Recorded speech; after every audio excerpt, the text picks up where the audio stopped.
Next 9 news देख रहे हैं आप। आपके साथ मैं हूं किरण यादव। आज के इस खास बुलेटिन में हम चर्चा करेंगे देश और दुनिया से जुड़ी हुई 10 बड़ी खबरों के बारे में।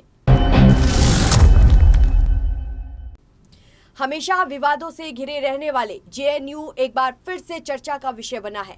जवाहरलाल नेहरू नेशनल यूनिवर्सिटी में कैंपस के अंदर जगह जगह दीवारों पर ब्राह्मणों और बनियों के खिलाफ नारे लिखे गए हैं।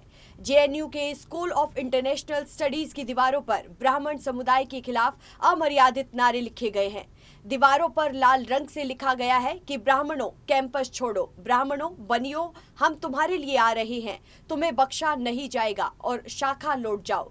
विश्वविद्यालय परिसर में जाति विशेष के खिलाफ लिखी गई इन बातों से जेएनयू एक बार फिर से विवादों में आ गया है।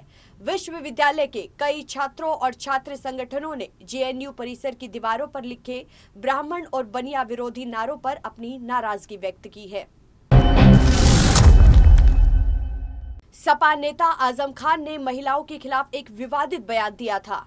इसके बाद उनके खिलाफ रामपुर के गंज थाने में केस दर्ज भी किया गया है और आजम खान पर आरोप है कि जनसभा को संबोधित करते हुए महिलाओं को लेकर अभद्र टिप्पणी की। रामपुर उपचुनाव में सपा प्रत्याशी आसिम रजा के समर्थन में ये जनसभा आयोजित की गई थी और आजम खान ने कहा, जो आज तुम्हारे और हमारे साथ हुआ है, 4 सरकारों में अगर मैंने ऐसा किया होता तो बच्चा माँ की कोख से पैदा होने से पहले ही पूछता कि पूछ लो आजम खान से कि कोख से बाहर निकलना भी है या फिर नहीं। मैं मुजरिम हूँ और मुझसे गलती हुई है। पुलिस ने बताया कि शहनाज बेगम की तहरीर पर गंज थाने में आजम खान के खिलाफ मुकदमा दर्ज किया गया है। अभिनेत्री स्वरा भास्कर कांग्रेस सांसद राहुल गांधी के साथ मध्य प्रदेश के उज्जैन में गुरुवार को भारत जोड़ो यात्रा में शामिल हुई। उन्होंने लोगों से आह्वान किया कि वो इस अभियान से जुड़े। भारतीय जनता पार्टी ने स्वरा भास्कर के यात्रा में शामिल होने पर कड़ी प्रतिक्रिया देते हुए उन्हें राष्ट्र विरोधी मानसिकता वाली व्यक्ति बताया है। कांग्रेस के ट्विटर हैंडल से राहुल के साथ भास्कर की तस्वीर शेयर की गई है। ट्वीट में लिखा गया है, आज मशहूर अभिनेत्री स्वरा भास्कर भारत जोड़ो यात्रा का हिस्सा बनी है। समाज के हर वर्ग की उपस्थिति ने इस यात्रा को सफल बनाया है। वहीं दूसरी ओर स्वरा ने भी राहुल गांधी के साथ यात्रा की तस्वीरें साझा करते हुए ट्वीट किया, आज मैं भारत जोड़ो यात्रा में शामिल हुई और राहुल गांधी के साथ पदयात्रा की। ऊर्जा, प्रतिबद्धता और प्रेम प्रेरित करने वाला था। गर्मजोशी भरे आम लोगों और उत्साह से कांग्रेस कार्यकर्ताओं का इसमें शामिल होना और राहुल गांधी का सभी के प्रति ध्यान देना और अपनेपन का भाव रखना काफी प्रभावशाली पहलू है। मैनपुरी में उपचुनाव को लेकर सियासी पारा चढ़ा हुआ है। समाजवादी पार्टी लगातार भारतीय जनता पार्टी सरकार पर पुलिस और प्रशासन का दुरुपयोग करने का आरोप लगा रही है। वहीं गुरुवार से ही एक वीडियो वायरल हो रहा है जिसमें सपा के पूर्व सांसद धर्मेंद्र यादव की पुलिस से नोकझोंक होती हुई दिखाई दे रही है।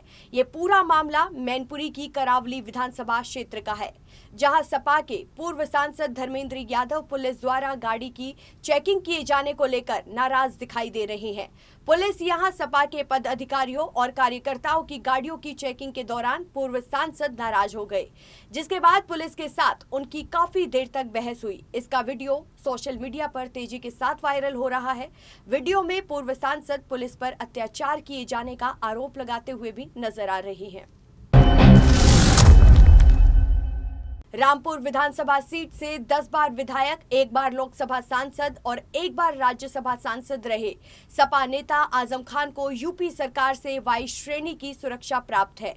उनकी सुरक्षा में यूपी पुलिस के 3 गनर तैनात थे, लेकिन आजम खान ने अपनी सुरक्षा में लगी पुलिस फोर्स को वापस लौटा दिया है। इतना ही नहीं, आजम खान के विधायक बेटे अब्दुल्ला आजम भी सुरक्षा में मिले एक गनर को बिना जानकारी दिए लापता हो गए। ऐसे में सुरक्षा में लगे सभी पुलिसकर्मी वापस रामपुर आ गए हैं और उन्होंने अपनी आमद रामपुर में दर्ज कराई है। भारतीय जनता पार्टी की जन आक्रोश यात्रा को लेकर कांग्रेस ने गुरुवार को पलटवार किया है। कैबिनेट मंत्री प्रताप सिंह खाचरियावास ने भारतीय जनता पार्टी पर निशाना साधते हुए कहा कि आज राष्ट्रीय अध्यक्ष जेपी नड्डा का शो फेल हो गया। जेपी नड्डा और भारतीय जनता पार्टी के सारे एमपी और विधायक मिलकर भी सभा में 10,000 की भीड़ भी नहीं जुटा पाए। जन आक्रोश यात्रा की सभी में खाली कुर्सियां बता रही है कि सरदार शहर के उपचुनाव में भी भारतीय जनता पार्टी की हार तय है। उन्होंने आगे कहा कि आज सभा में मंच पर खाली कुर्सियों से यही मैसेज है कि राजस्थान की जनता बीजेपी से परेशान है। जिन्हें राम का अस्तित्व स्वीकार नहीं, उन्हें रावण याद आ गया। कांग्रेस अध्यक्ष मल्लिकार्जुन खड़गे द्वारा पीएम नरेंद्र मोदी की रावण से तुलना किए जाने का जवाब महाराष्ट्र के डिप्टी सीएम देवेंद्र फडणवीस ने अहमदाबाद में दिया। गुजरात विधानसभा चुनाव के माहौल में एक सभा में बोलते हुए देवेंद्र फडणवीस ने कहा कि कांग्रेस को जब जब हार दिखाई देती है, फ्रस्ट्रेशन में उनके नेताओं के मुंह से पीएम नरेंद्र मोदी के लिए गालियां और धिक्कार से भरे शब्द निकलने लग जाते हैं। यानी कि साफ है कि चुनाव परिणाम आने से पहले ही कांग्रेस ने हार मान ली है।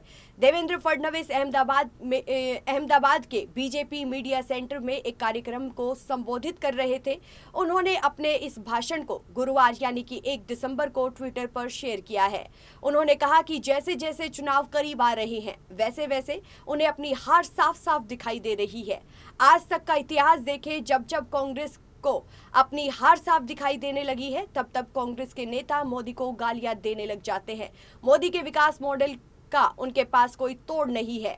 इससे बड़ा मॉडल वो ला नहीं सकते हैं, दिखा नहीं सकते हैं, सोच नहीं सकते हैं। ये ध्यान आते ही कांग्रेस नेता मोदी को गाली देना शुरू करते हैं।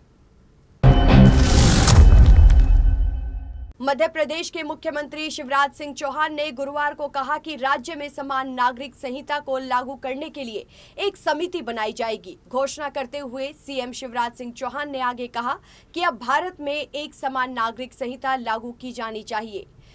बड़वानी में एक रैली में शिवराज सिंह चौहान ने कहा कि समान नागरिक संहिता लागू करने का समय आ गया है।